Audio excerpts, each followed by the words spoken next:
Umur dia 28 tahun.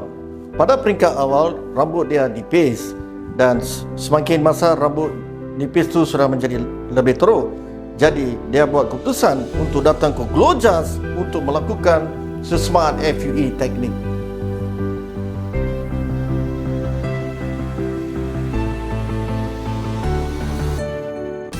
I'm 28 years old. I'm from Mampang, so my family has a history of baldness.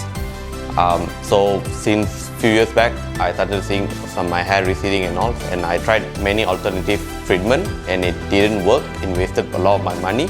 So that's why I decided to go to GLOJAS to start up with the SMART FUE treatment. Since then, my hair have improved so much that I never expected it can be improved.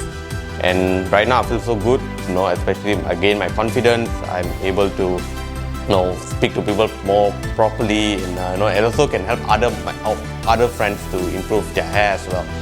So I'd like to thank the GLOJAS team, especially Professor Dato Dr. Jas J, for all of his kindness and especially his knowledge sharing to me and what I can do to improve my hair.